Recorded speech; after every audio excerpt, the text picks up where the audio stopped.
We saw your terrific column on the folks who worked for what used to be Comcast Sportsnet in Philly, including some of our favorite people, Leslie Goodell, Neil Hartman, Dee Lynam, Michael Barkan. I was reading the piece without realizing right away who wrote it for PennLive, and then I saw your name, and I said, oh, yeah, I remember Dave Jones was a frequent guest on Daily News Live, and so I decided to reach out to you on Monday. You decided to come on the show with us. Thank you for that. I'll tell you, DNL was a daily staple for me. I would DVR it all the time and watch it. What are your memories of your many visits to the set? Well, it was the reason it was funny is that it was a place where broadcast and print people mixed. And, you know, we run into each other at games and we talk to each other at games, but we don't really mix at games. We're kind of separate entities. This was a place where the two fraternities, sororities kind of met. And we really got along there most of the time. There were little spats and there were little arguments. But what I remember about going into Sportsnet was what a happy shop it was. You're talking about, I started going there in '98. We moved to Downingtown from York County in 1998. So I was in the area and I could do it, and they paid to have me on. So I would go. And from '98 through about, I think the last time I was there was 2017. I would say from '98 to about '06, '07, I was a semi-regular on there. And I was always happy to go there. And, you know, it's kind of a pain in the ass to get all the way around the city from the western suburbs. And sometimes you ran into traffic. But hell, man, I went through Hurricane. You remember Hurricane Floyd in '99, the drought buster that came up and dumped like 8. I drove in the middle of that with our power out to get to the show because I really enjoyed doing the show.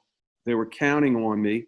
And it felt like a real fraternity, or like a fraternal kind of a group. And I loved doing the show. I loved going there. And I really made some friendships. We met Leslie out in the Rocky Mountains and met a mutual friend. Well, I'd never known this, a friend of hers that she made when she was at her first TV station in Pocatello, Idaho. And we vacationed with Leslie a couple of years ago at these wonderful people, Carolyn Farre and her husband, Brett. And we had a wonderful time for a couple of days out there in Idaho. That only happened really because, you know, Leslie used to babysit my son when he was 3 or 4. Oh, wow. I mean, yeah, I put it in the story. I mean, she got crayons. She didn't even have any kids of her own yet. That's right. Yeah. I mean, she didn't have Kendall or Chase yet. And she got crayons just for Nick, and she would write her scripts for sports night, and Nick would color at her desk because he got bored with going in the studio. He was a really good kid in the studio. He would just sit there with his Cheetos. When he was about 2.5, I started taking him in the studio. I said, oh, you just sit right there and be really quiet. And I'm just going to be right here. And I'd go up on the set and he'd see me and he would be like, okay, as long as you're not going anywhere. He'd be very quiet. And it was a family atmosphere. It was a great place for a while. And then NBC kind of came in, and you know the story. Well, that's what I was going to say. You know, it as great an article as it was sad on the other hand, because we're never going to see it again. And I guess you've been around a long time doing this. The industry has changed so much. And where does it go from here? Well, as Leslie said in the story, they had to pivot. They had to do something. But you know, corporate people, sometimes they kind of cast about for ideas. They're not on the ground floor of the operation. They don't have any leather on the street. And they really don't know what they're talking about, but they keep coming up with ideas.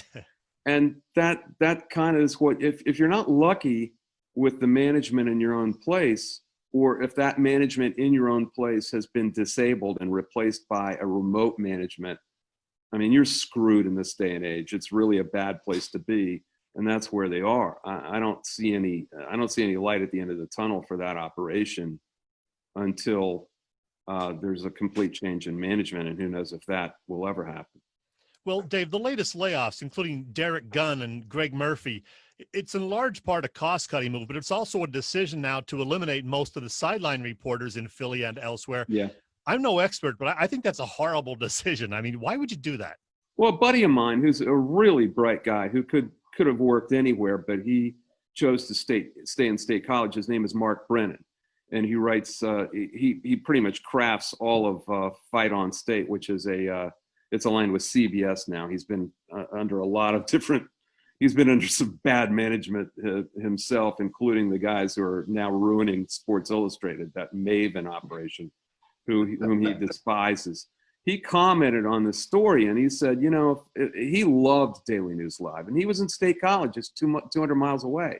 And he said, if I were NBC Universal, you know, you got to treat that show as a loss leader. Is it getting great ratings? No, but nothing there is getting great ratings. Treat shows like that as loss leaders to boost interest in your major franchises, which are what? There's Sixers programming, their Flyers programming, their Phillies programming. They own the rights to those shows. So you know, you can't treat it as simply a raw ratings show. It's never going to be that. But use it, which Sportsnet did in the old days, to juice interest in your main franchises, which is all that game action and pre and post game shows.